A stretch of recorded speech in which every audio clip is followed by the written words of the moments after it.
What is going on, everyone? It's your guy, Cole Jackson, back from a little bit of a vacation where I recharged my batteries and got ready to kick off this new series we're bringing to you starting today. It's the 2021 Two Guys Watching Football Training Camp Preview Series covering your Baltimore Ravens.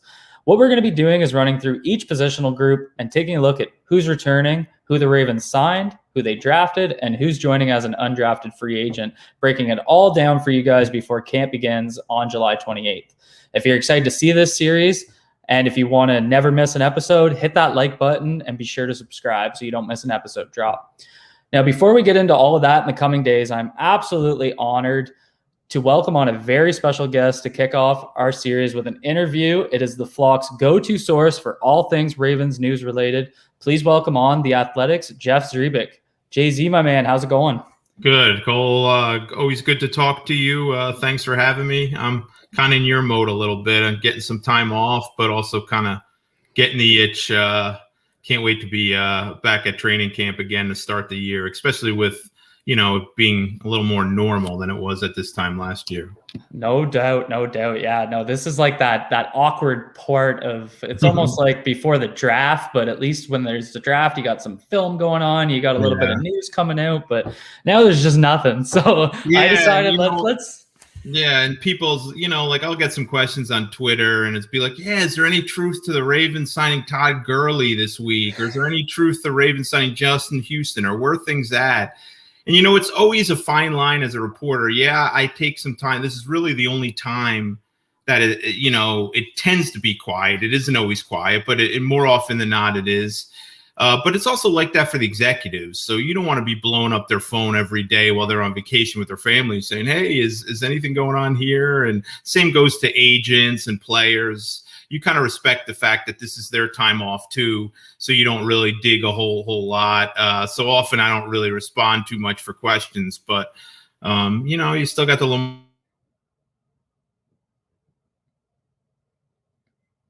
but it's nice to kind of catch your breath a little bit. Yeah, no doubt. And I mean, if anyone's deserved it, I think it's you because you're on top of everything Ravens related. So what we're going to be doing right now is just kind of running through a little bit of a Q&A, picking Jay-Z's brain through 3 segments. We're going to talk about the offseason acquisitions, who the Ravens brought in, who they didn't bring in. And then we're going to look at a little bit of the offense, a little bit of the defense, and just see where we're at heading into the 2021 season. So Jay-Z, my guy, are you ready to get started? Absolutely. All right, so we got to put this one out there first because this was the biggest topic of discussion this offseason where just about everyone on Ravens Twitter, including yourself, was basically harassed, and that is the wide receiver situation of the Baltimore Ravens. So the Ravens ended up bringing in Sammy Watkins. They drafted Rashod Bateman and Tylan Wallace, I think, 2 draft picks that personally surprised me. So when you look at the acquisitions the Ravens made at the wide receiver position, how far do you think the needle was pushed? Well, first of all, Cole, I'm shocked this wasn't an offensive line question to start it. I thought we had that little kinship there where it was all offensive line all the time. But, yeah, it's hard to get away from the wide receiver talk. I don't think you can look at it and say they're not improved. I mean, for all the talk about Sammy Watkins and his injuries, and he may not be the same player he was 3 or 4 years ago, that's fine. I mean, it's hard to dispute that stuff, but he has a skill set and ability to work underneath his route running. He diversifies the receiving core a little bit, and then you throw in his experience on a young group and also his, he's got a reputation now of sort of rising to the occasion in the playoffs, and that's sort of what they've lacked in the receiving group, other than Marquise Brown, a guy along with him who step up at the season's biggest moments. I love everything I saw from Rashod Bateman in the workouts, other than the fact that he missed some time with injuries, but that's fine. None of the stuff was serious. We've covered so many young receivers have come and go over the years around here.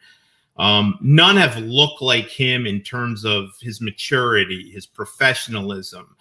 You could go out, as a fan and say, okay, who's the rookies out there? You could probably get most of them. You would never have pinpointed him. He just didn't act like a rookie. He didn't play like a rookie. He didn't handle himself like a rookie. I was impressed. Tylan Wallace flashed a bit. I think he's going to have some work to do. There's some people ahead of him right now, but love his toughness. I love his attitude. I'm a little weary of how much he's going to contribute from day one. I think he will be a factor at some point, mind you.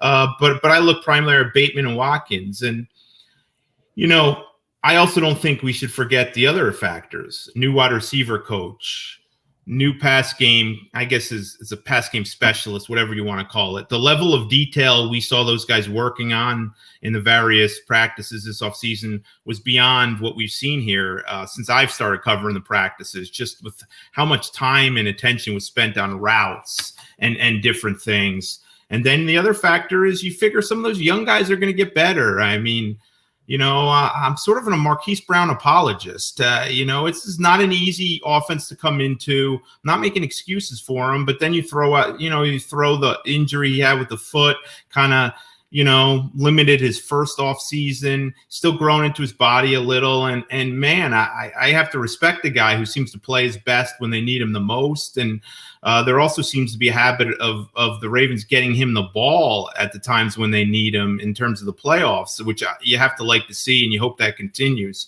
So it is, it's fair to be skeptical. That's the thing. The Ravens have sort of earned that at this position. So it's fair to be skeptical. And, there's a lot of young receivers struggle. We'll see with him and Watkins injuries. I get it. I get all that. But they are much improved on paper. And the thing with the Ravens is they don't need to have a top 10 receiving core. They just don't. That's not their game. They need to have a competent receiving core that you have to honor, that you have to respect, and you can count on when you need a big play and another team may be taking away the run a little bit. And look, it looks good. We'll see how it develops. But I think they definitely were, they were true to that vow. They said they were going to, address it, and they certainly did.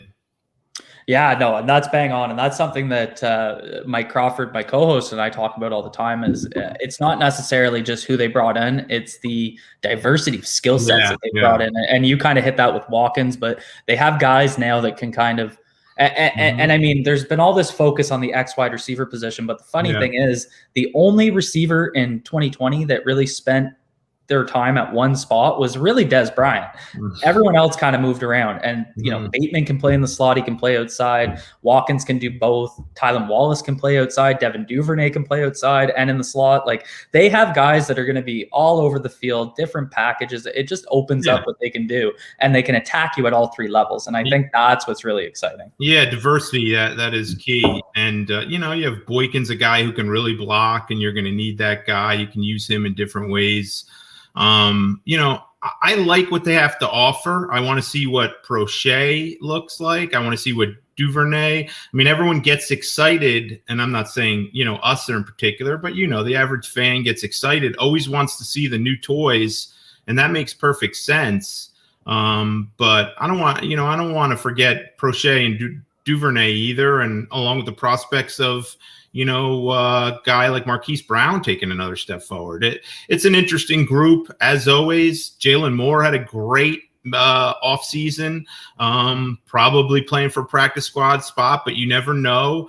There's some young guys, Benjamin Victor can do some things. We'll see. It's going to be an interesting camp, but the diversity of the group and, also the changing face of kind of the coaching and how they're getting coached, I think should have at least people, I would say cautiously optimistic is a good word. Good word. That's awesome. That's music to my ears. We kind of talked about the impact that they could have and when we did a coaching preview. So that's excellent. Moving on. So I guess, I think where I'm going to end up on this side of the question based on your first comments. But was there a position that the Ravens didn't address in the offseason, either through the draft, through free agency, whatever, that you expected them to?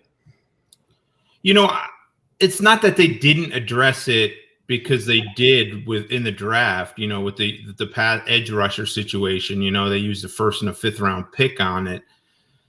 I am surprised, and that they didn't add a veteran pass rusher, veteran edge guy at some point, because those guys are readily available, and they still are, which means obviously they still could add it, and you don't need to have that. Yeah, it helps to get the playbook in the guy's hand early, but we're also talking about a guy who probably will be a situational rusher. So as long as that guy's in place by late July, early August, when they start, heating up, then they'll be fine. I still think that's a piece they need. We've all seen, it's complicated, man. What they ask of their outside linebackers is a lot. And, their first round pick, Adafe Owe, I think is going to be a really good player in this league. And I'm not saying he can't contribute as a rookie, but I just think you have to be careful with how much you expect of him and how much you ask of him.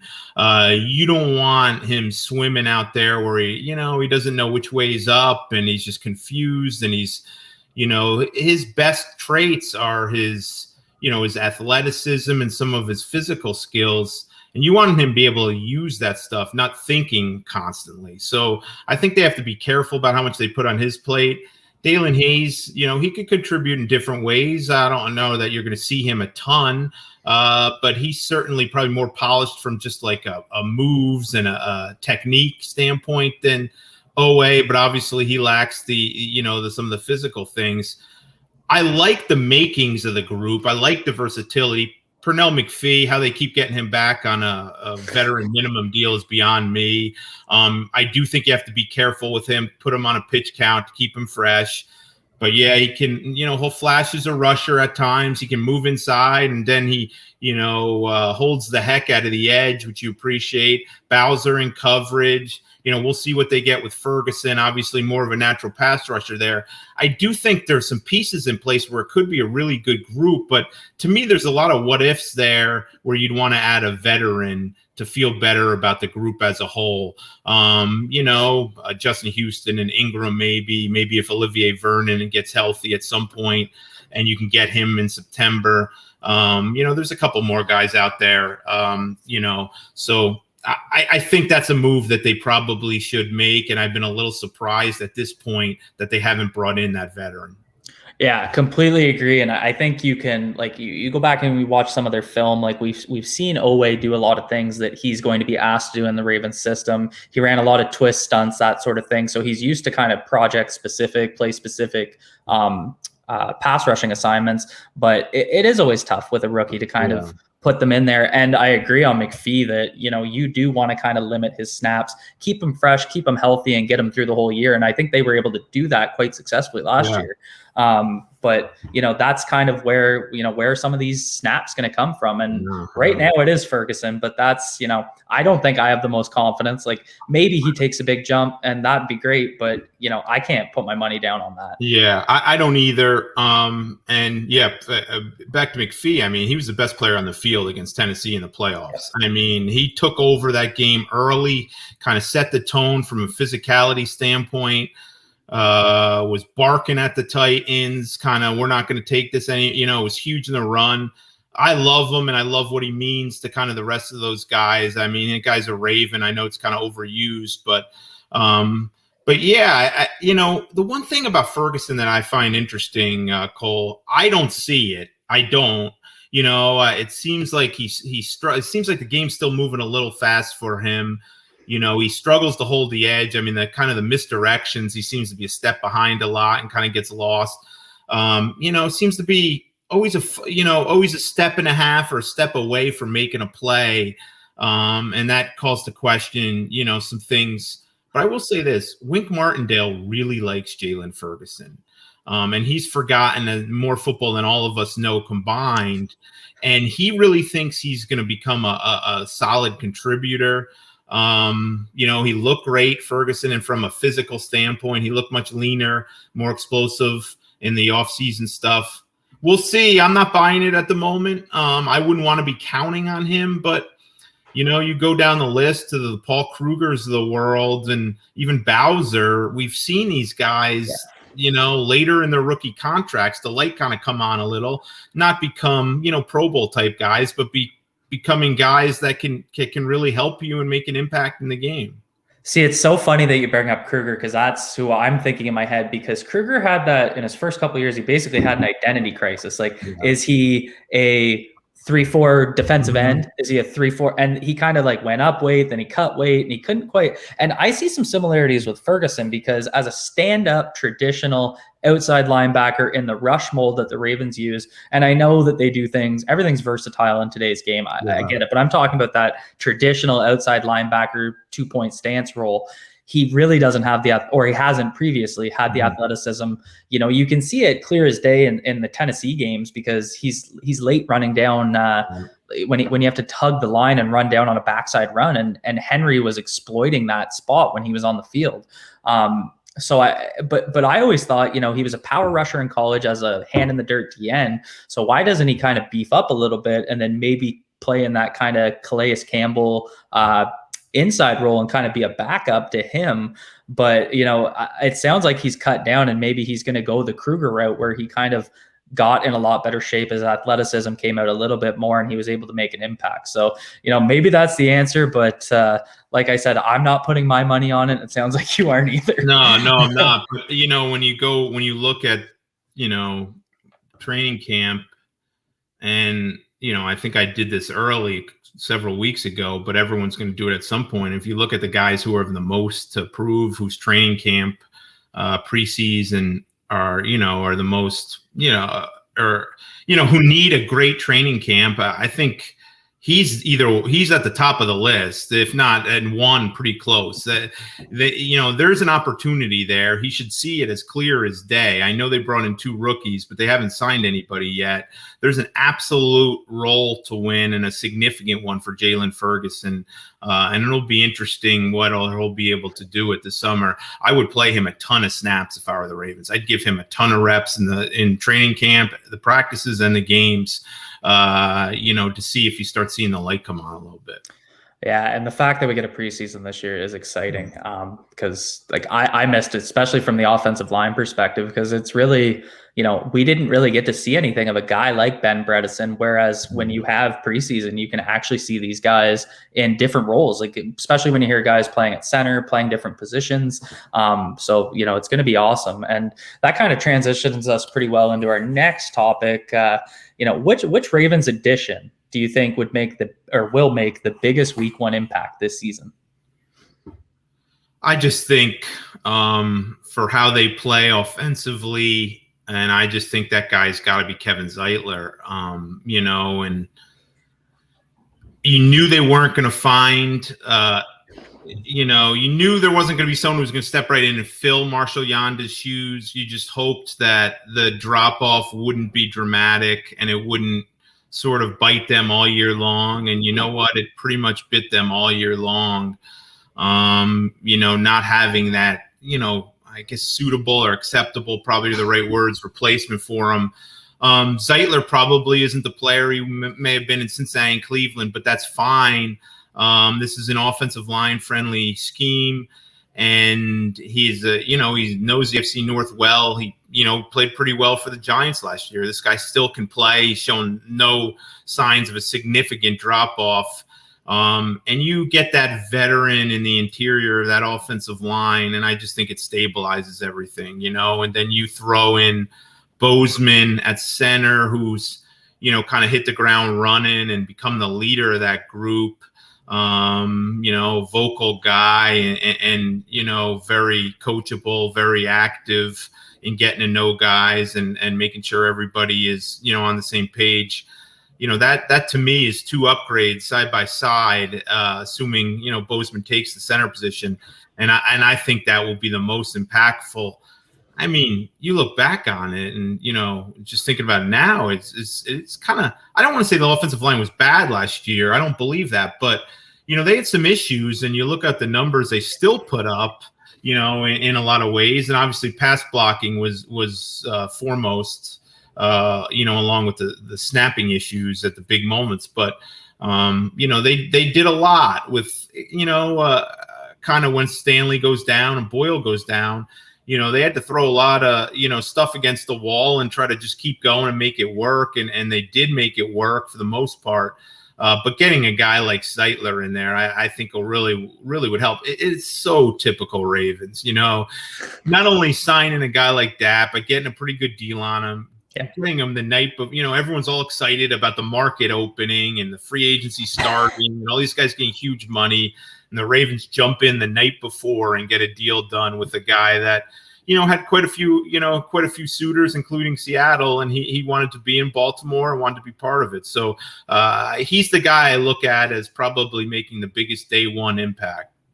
I think my favorite part of that entire situation was me constantly sending you DMs about what the Ravens are going to do at center. Yeah. And meanwhile, in every press conference, every single one, the one thing that they consistently said was that they wanted another guard. And I just didn't listen to them. Yeah, we would talk about it. And, you had all the Landon Dickerson and Creed Humphrey and maybe they're waiting, but you know what? John Harbaugh met with Bradley Bozeman, and of course, you hear about this later. I wish I knew about this, but there's a reason they didn't want to get it out. But he met with them pretty much. John Harbaugh meets with just about all the players as sort of a going away meeting, and they talk what you need to do. And John Harbaugh pretty much sent a good message to Bradley Bozeman that he was going to be the center the next year. Didn't write it in stone. Said, look, we could find a guy we like in the draft, but at this point, we think you'd be the guy. I think calling out the protections and all that, they feel really comfortable with Bradley's ability to do that and his intelligence, where they may not have felt as comfortable with a rookie, in that role, having to do that.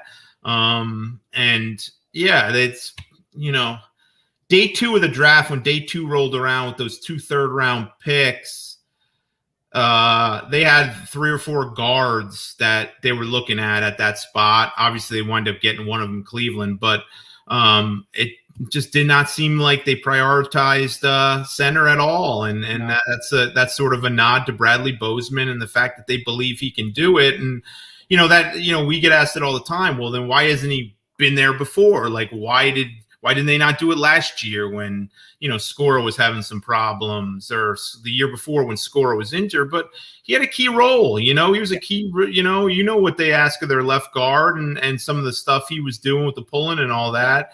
So then you move him at center and you sort of, you upset 2 spots there. That's not easy to do on the fly. But with giving Bozeman a whole offseason and a whole training camp and a whole preseason to do it, you're confident that he can sort of make that adjustment. And I think, when you look at that O-line, I think, we'll have to see, but I think you see a major upgrade at right guard and you see an upgrade at center, assuming Bradley takes to it well. Yeah, I agree. And that actually, we'll jump into the offense now, because the first thing, I was saving it for the offensive section, was I want to talk about that left guard battle, because that is the one that, really stands out to me, because this is one of those situations where, I really believe there's 3, maybe even 4 guys that are kind of competing there, and the cream's going to rise to the top. And I completely agree that center and right guard are a little bit more solidified than they were last year. And so that really allows you to kind of find that left guard, and then you're not stuck in the situation that I think the Ravens had in the 2019 playoffs after Skura got hurt, and also the 2020 season, where you kind of have 2 weaker guys beside each other, and teams found ways to exploit that, especially in the playoffs. Last year, it was, the Bills attacking man blitzes on the right side of the offensive line with Fluker and Powers and Makari at center. And then, the year before that, they were attacking Bozeman and Makari at the left guard center. So, there's ways that teams have found to attack that. So, what are you seeing in the left guard competition? Who do you see as the favorite, and who do you expect to be the week 1 starter there? I think we have to be careful about not reading too much into it, and we're not allowed to say who's getting the reps. That's against their media policy. But I people do it, you'll have some guys who'll come out to camp and they'll just do it anyway. But the point is, I think we have to be careful not to read too much into that, because how John Harbaugh is with wanting rookies to earn their spot. I fully expect those reps to be rotated, first team left guard reps to be rotated between at least 3 guys for at least the first maybe 10 days of camp. We'll see. Usually when you get into the preseason games, maybe preseason game 2, you want to have a good idea. Maybe you narrow down to 2 guys and you let the final 2 weeks, decide it. But I just, I don't want to read too much into certain things. But one, they were clear that they needed to upgrade at guard. Well, Ben Powers played guard all last year, and it seemed like they went into the offseason with a clear idea we needed to upgrade there. So it's tough to ignore that. Yeah. Secondly, Greg Roman calling Ben Cleveland the best run blocking offensive lineman in the draft. John Harbaugh's excitement was pushing to get in the second round or early in the third round so they can trade up and make sure they didn't lose Cleveland. When you covet a player that much and when you're that excited about him and when he fits your profile in terms of his physicality and what are some of the things you can do, it's tough to see him sitting for too long. Now, I think he's the favorite as long as he has a good I think he's a favorite as long as he has a good training camp and all that. He's going to have to earn the job, though. He's going to have to win it. And, Power still has a shot in there. I'm less kind of – not that I don't think Tyree Phillips can do it, but I just wonder about who's your swing tackle if Tyree Phillips is. Yeah. You know what I mean? You're talking about an older guy in Villanueva and a guy coming off a major injury in Stanley. Who's your, if Phillips plays the entire summer at guard, like, okay, do you really have that much faith in Andre Smith? Do you plan to move Michael Schofield out there? I know he started some NFL games at tackle. So I don't know. I think Tyree Phillips makes more sense to me in the swing tackle role. Let Ben Cleveland and Ben, Powers. And I'm not ready to commit to Bredesen just because he seemed to be pretty low on the totem pole last year, and nothing we saw in this offseason camps suggested that his kind of status on depth chart has changed too much. I didn't, certainly see. I haven't certainly heard that he's in the mix for starting job. But I like Cleveland, but I also think this will take a couple weeks. I don't think this is one thing that they have in mind of announcing in early August. I think they want to see Ben Cleveland win the job, and I think he's capable. I would think it would be a cool story. I like the idea of some his youth and physicality and all that, but we'll see how it plays out. Yeah, no, and that makes sense. And the one thing that surprised me, and where I was thinking for the biggest gap was the offensive tackle situation. There's just no depth. And, what we saw from Tyree Phillips in 2020 was, I think he can develop as an offensive tackle, and he's actually in a pretty good position to do so because, I feel pretty confident in Stanley and Villanueva's playing ability. I don't necessarily feel confident in their ability to stay healthy, but that's a whole other conversation. But that kind of gives Phillips some time to, develop, work on some of the key things that he needs to work on. But it is a crappy situation because I do think Phillips has potential as an offensive guard. I think he showed really good progress last year, but you have to have that. If he's starting at left guard and you go into week 1, then, your backup plan at offensive tackle is Makari, and maybe Makari can get it done, for a quarter, 2 quarters if he has to. But then you're kind of in this awkward situation where it's now, do we put the rookie in at left guard and kick Phillips out to offensive tackle in between weeks like we've seen the Ravens do? So they put themselves in a bit of a pickle, but the good thing is there are quite a few guys competing at left guard, so at least they can kind of, if they don't want to give Cleveland the week 1 gig, or if he hasn't earned it yet, at least they can plug someone in there and you can feel somewhat comfortable with them. So it's going to be interesting how it shakes out, but I seriously think this offensive line group is going to be upgraded if Stanley's able to come back and be healthy from at least what we saw in the playoffs. Yeah, I think so too. And Stanley won't be on the field day 1 of training camp. More than likely not. They'll take it easy with him as they should. But Ronnie Stanley is a guy in the past. He needs to be out there. Like we've seen it, like if he gets he's big on staying on top of his technique and all that. And, when he's in the zone or whatever you want to call it, he's as good as there is. But he's also a guy that even before this, ankle injury. He's never played 16 games anyway. He's kind of a guy that gets some nagging things. He's in the mix a lot. So, I don't know how much it would have cost. Maybe he wasn't interested. I would have been all up for a Morgan Moses signing as sort of but then you get in a case where he's probably not going to want to sign to be a swing guy. He's going to want a guaranteed, starting job. And, you also get in a case cost. If you sign him, who can't you sign, and how limited are you the rest of the way to make moves? But I don't know. I mean, I've sort of been poured cold water on the Macari idea as a swing tackle for 2 years now. It seems like people are basing the fact that he can do it based on, what did he play against the Patriots for a half there? Yeah. And the Patriots aren't exactly running out Khalil Mack on the edge either. I'm not, Macari is a tough dude, versatile. I'll give him all the credit in the world. I'd be comfortable with him as an emergency tackle. I would not be comfortable with him as a swing tackle.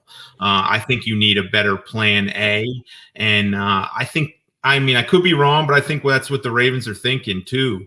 With Macari, they know what he can do. They don't need to give him a ton of reps interior wise in training camp. He's with John with Stanley not being on the field early in training camp.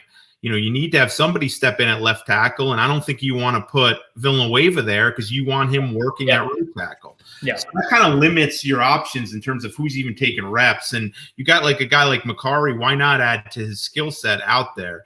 The question is, how serious are they about him as a tackle? And it's something would they be okay with if one of their starters goes down?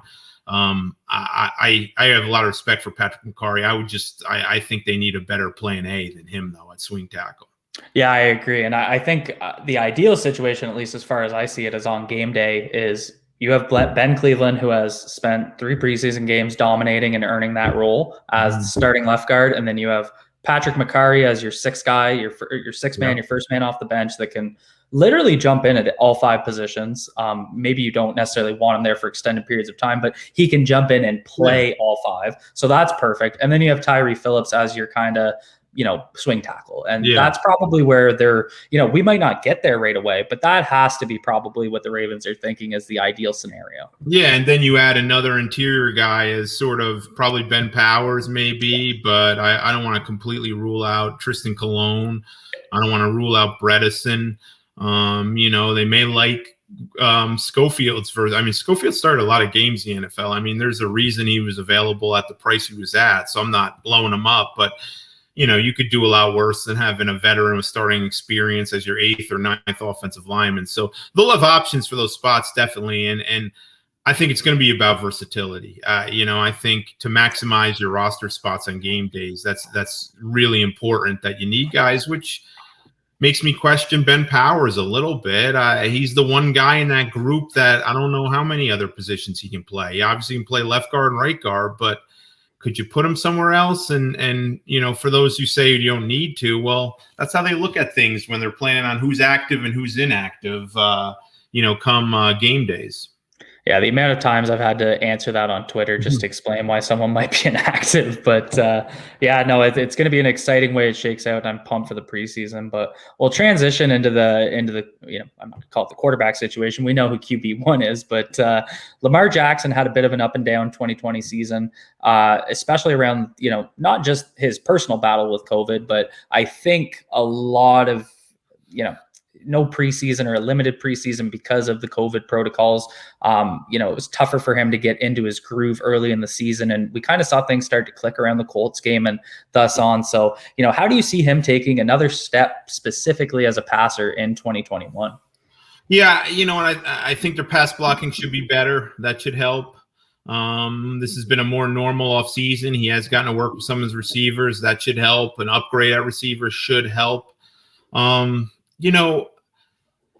It's always tough with Jackson because, he's not really, I don't want to say he's not a practice player, but you don't really see him at his best in practice. And yet everything he does in practice seems to be portrayed as this gauge of where he's at in the course of his career, which really shouldn't be. I think he's earned the benefit of the doubt right now that a bad practice shouldn't prompt people to say, oh, this guy's not developing. You know what I mean? People should have watched some Joe Flacco practices. I mean, he had some doozies too. I saw much of the same. I'll be honest. I saw much to the same of what we saw in years past in the offseason program, and I'm kind of curious to see how he comes back for training camp. You see some great throws, and then you see a few head-scratching ones, and he just needs to be more consistent. I think the weapons are in place. Again, we're not talking about a top 10 weapon from a passing standpoint, but we're talking about good enough ones to win games the way they're going to win games, the way they want to win games. You just like to see more consistency. And, there's no doubt in my mind last year, early in the season, they wanted to approach it and do more and, have him throw more and run less. And whether it was, I don't know that it was coached or it was just something in Lamar's head after he heard all off season after the Titans game that he needs to throw better. And, it was just like he was trying to force it a little bit rather than just being himself. And he sort of took off in the second half when he got back to being Lamar Jackson, which means he would run more and tuck it in more and not force as much. There's no doubt he needs to do it at a more consistent basis and eliminate some of the mistakes. I think he's capable. We've seen it, and it's not just on him either. I think we all know Greg Roman needs to have a better feel for, kind of marrying, for lack of a better word, the pass and run game and going to it at the right time. And then you look at all the route combinations and all that stuff.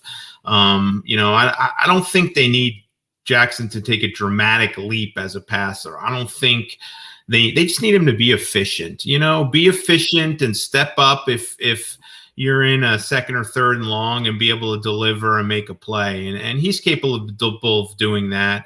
I think we're all looking forward, to seeing how much he's improved and what sort of he's done in the offseason to get himself in good situations to kind of take a little bit of a step forward in that regard.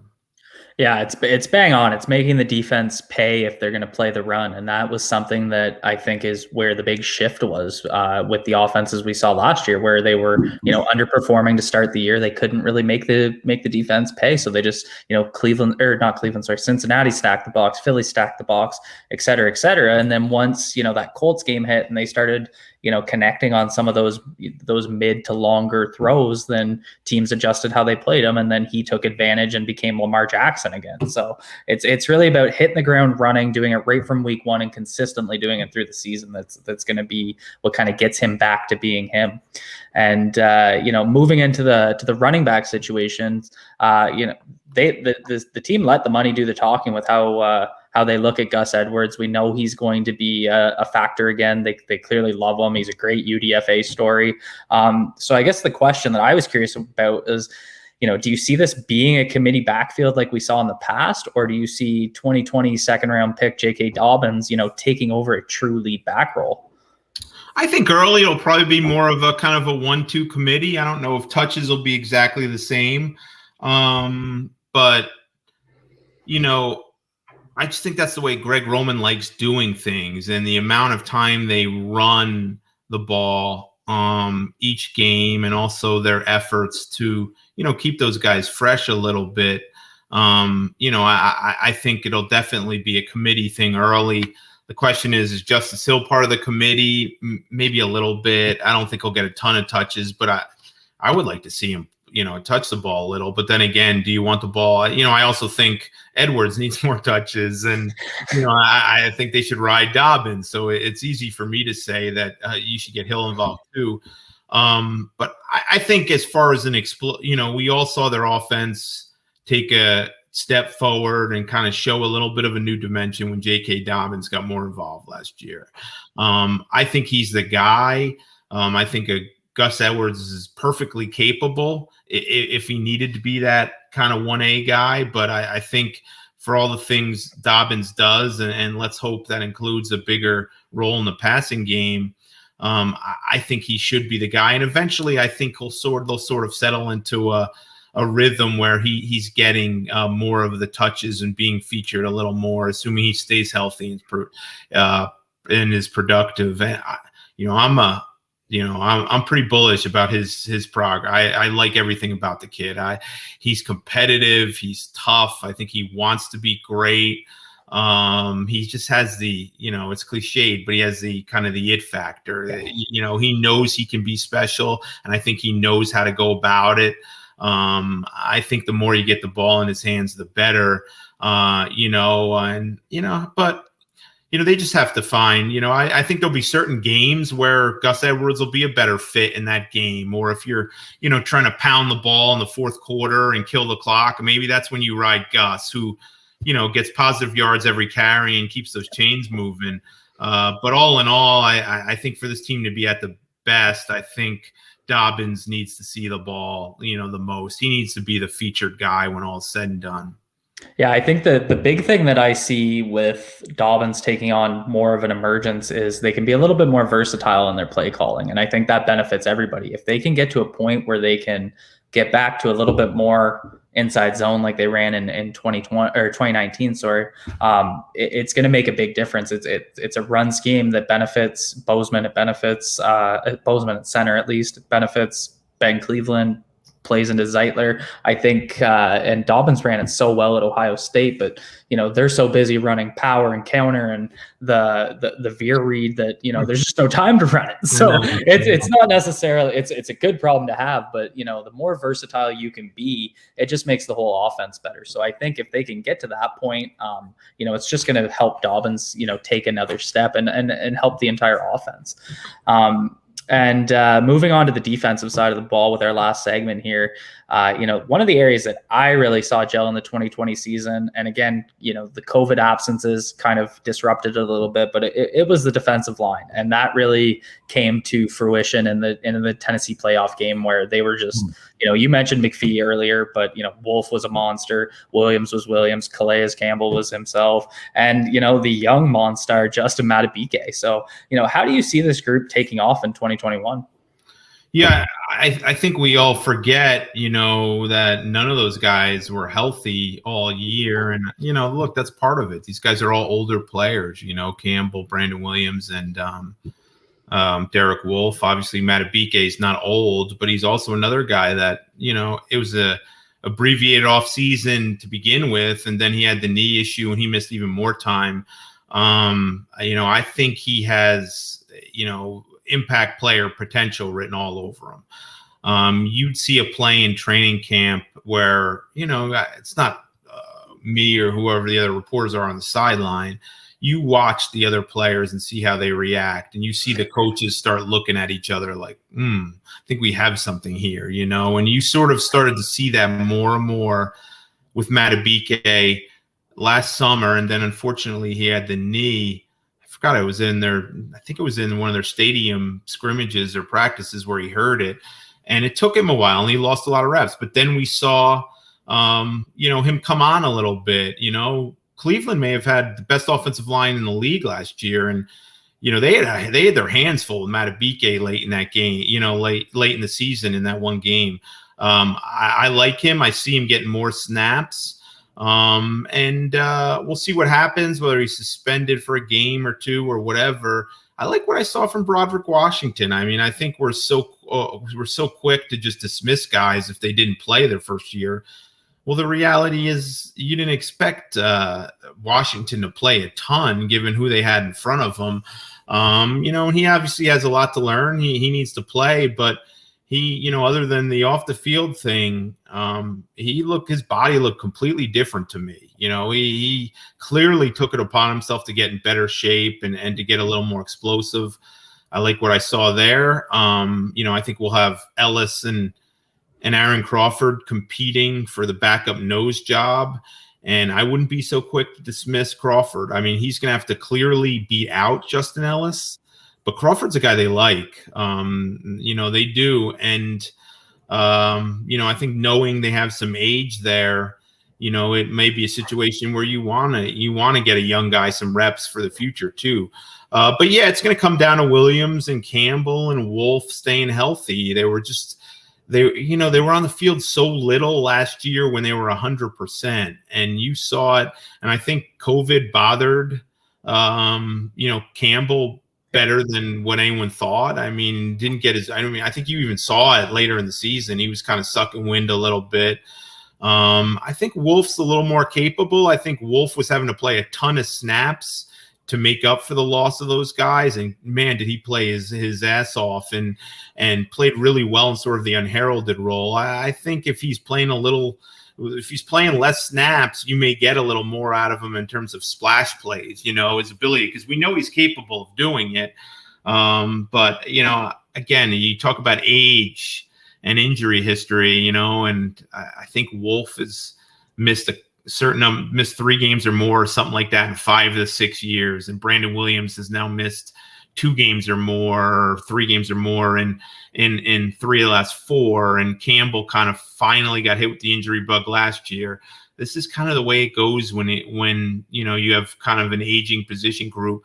You just hope that they're able to kind of, push off Father Time for a year and give them some good football. And I also think you have a confidence about them that, you can afford one to go down because you have Matt Abuke to step in, or Broderick Washington.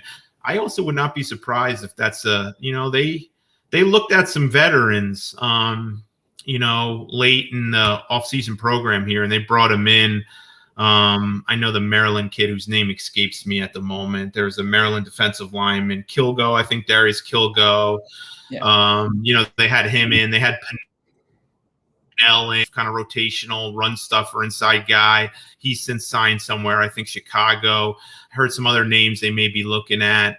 We'll see. I don't think that's, I don't know that Javon Swan is kind of, might be a good guy to stick on the practice squad. But I think if there's a defensive lineman that fits, that they could bring in as part of the rotation and give them a little more depth, it's something they would consider. But right now, I think they're in decent shape. The question is, what happens if you have a couple injuries there? Yeah, and it's kind of what you mentioned about Pernell McPhee in the outside linebacker situation. It's, you really need to find guys like Matt. Well, I fully expect Matt Abuke to be able to, but a guy like Washington that can eat up some of those snaps and give, some series off. And I remember when I went back and watched Wolf's film when he was with Denver, when we made the signing last offseason, I was noticing he was basically playing every other series. So, I think that's where Wolf got comfortable, at least in Denver, and he wasn't necessarily able to do that, especially down the stretch, just because, everything was going to crap with COVID. So, he had to play significant snaps, and it's very similar to McPhee, because if you can kind of keep him fresh, you'll just get more efficiency on the plays he's actually in the game for. And it gives these young guys a chance to actually make an impact on the game.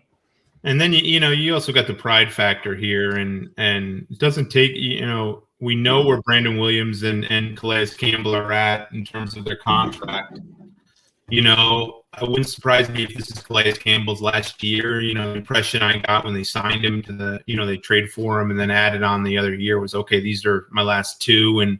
And then, but you never know. Things change. However, he could be in his last year, and how bad, pretty much the only thing missing from his resume is the ring. And Brandon Williams has been a core standout Ravens run defender for a long time. He's a proud guy who kind of learned at the foot of the Haloti Ngata's and the Terrell Suggs of the world. These guys know where they're at contract-wise. They know what people are saying, and that it could be their last year. Maybe it is their planned last year, but you kind of bet on professionals that kind of can see their way in the end of the tunnel there and have plenty of motivation to make sure they go out on the right foot. Yeah, no, and if I was Brandon Williams, I wouldn't be able to be on social media if everyone was every offseason talking about whether or not I'm going to get cut. And moving into the linebacker situation, I think you guys on the reporter front are going to have a ton of fun with Rob Ryan. It's amazing to me that he's our linebacker coach, and you're already seeing some kind of unique, quirky drills where we were seeing the swinging, heavy bag. So I'm fired up about that. I talked about it with Mike in our coach preview. I think it was just an incredible addition, and he's going to make such an impact on Patrick Queen and Malik Harrison. And kind of where I wanted to take a look is, do you see those two guys really grabbing the Mike and Will positions and running with it? Or do you think we're still going to see heavy doses of LJ Fort and maybe a little Chris Board sprinkled in? Yeah, and it's funny about Rob Ryan real quick. I think it was about 2 years ago, the Ravens had a new rule that, you couldn't put things you overheard on the practice field, like during training camp and stuff.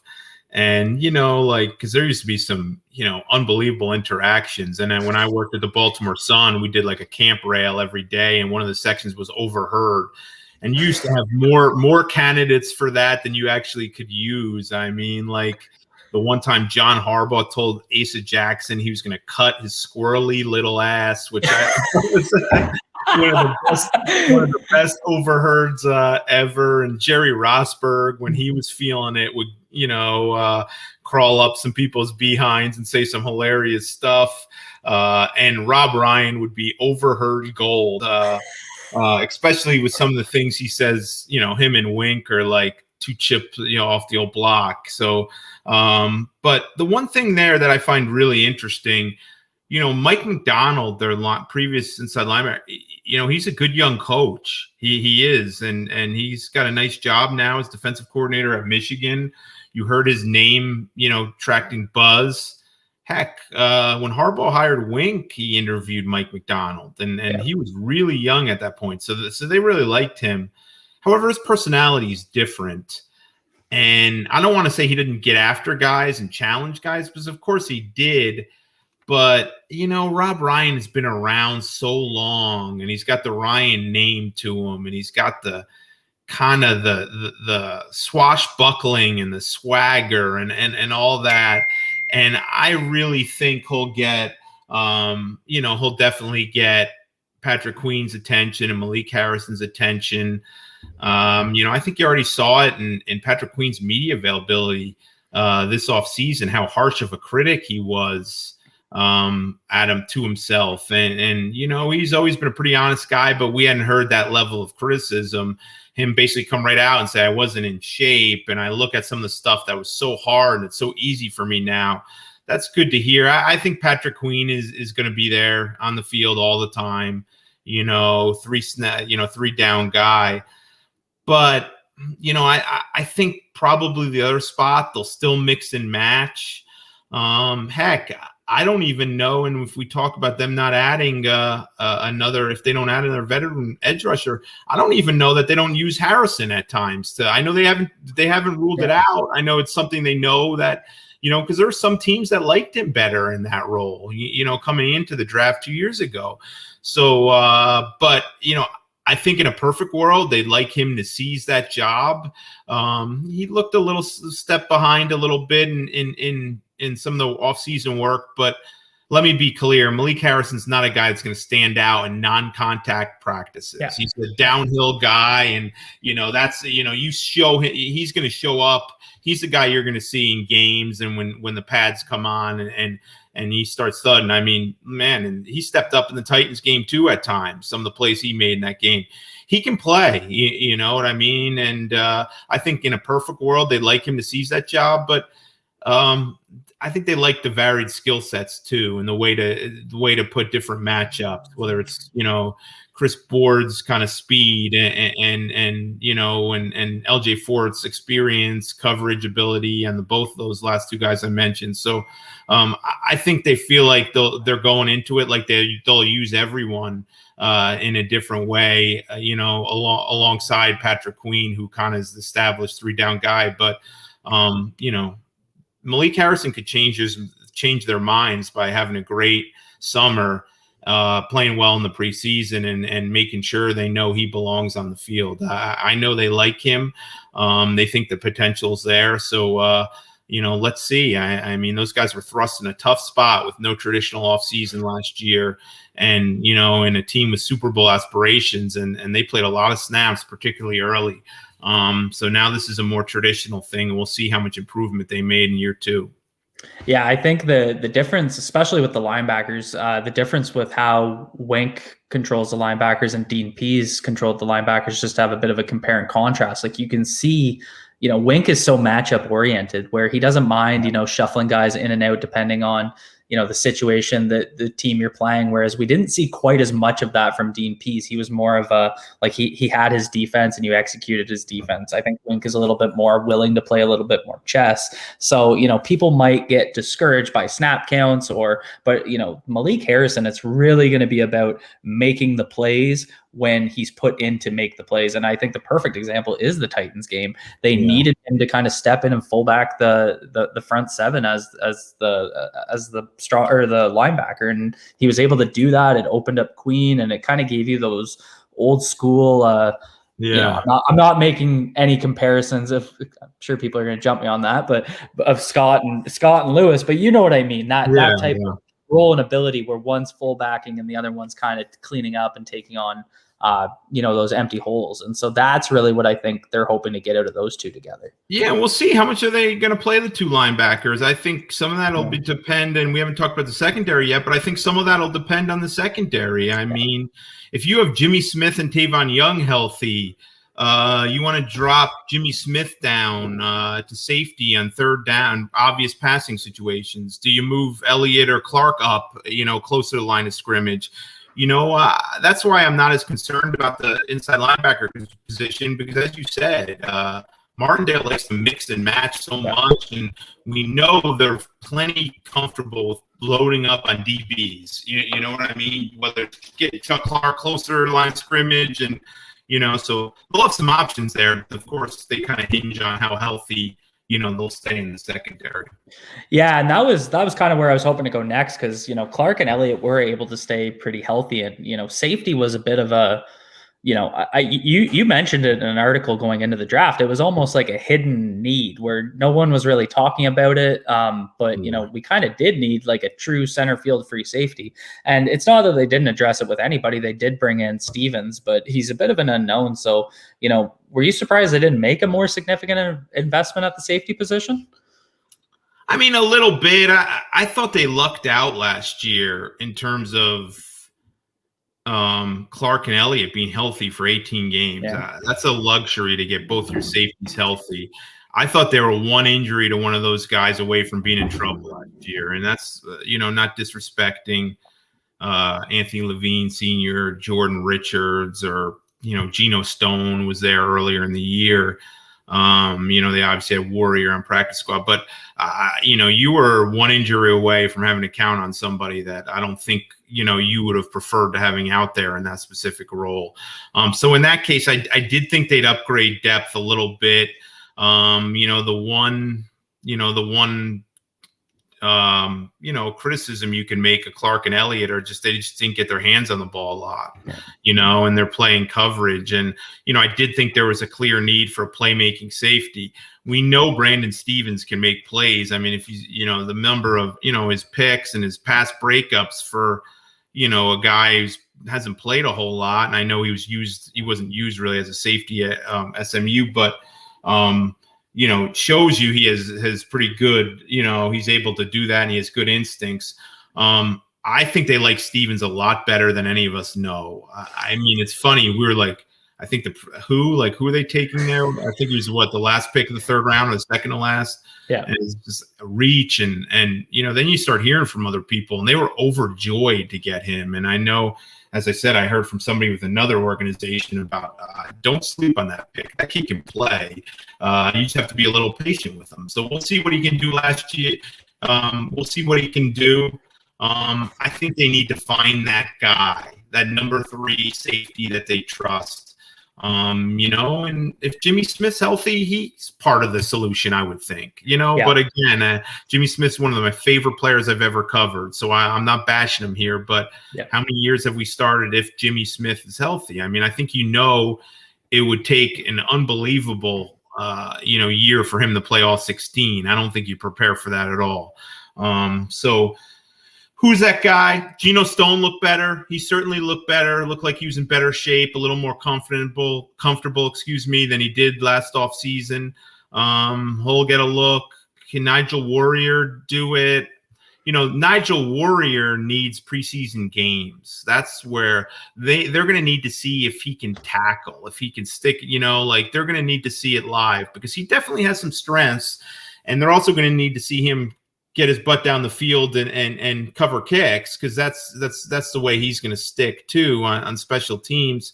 And then you got some of the special teams guys that I think in a perfect world you only want them playing special teams like Richards and Levine.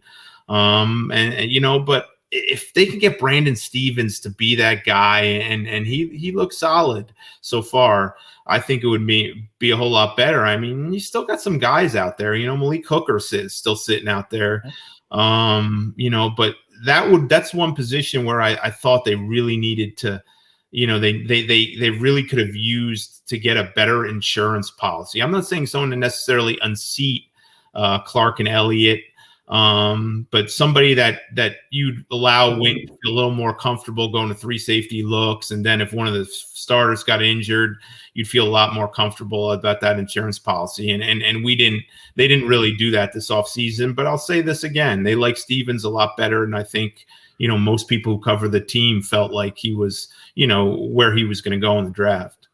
Yeah. And Stevens' film was really interesting to me because he just this is such a cliche analysis, but I don't know how else to put it. He just looked like a football player, and it stands out. Like the way he moves so fluid, he just has that knack for the ball that you can't really explain what it is, but he just has it. And it's I don't know how he's going to develop, but I feel pretty good about him after kind of diving into his film. I know I hadn't watched him prior to the draft, that's for sure. But his arrow's pointing up, and I think. You look at these OTAs and stuff, he did not look like a rookie. First of all, he does not have a body of an NFL rookie. He just doesn't. He looks like he can hold his own physically immediately, runs well, is fluid. I know people could say, well, he's a running back. What do you expect? But still, we're talking about a different position here. And he did not look like a guy that's played only a couple of years at that position. Now, the NFL is a different level. But I think he's a guy that's going to help you immediately on special teams with physicality, speed, kind of a nose for the ball.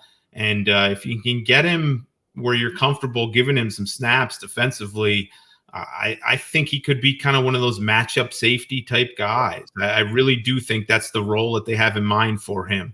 Whether he can play that role as a rookie is kind of, we'll have to see.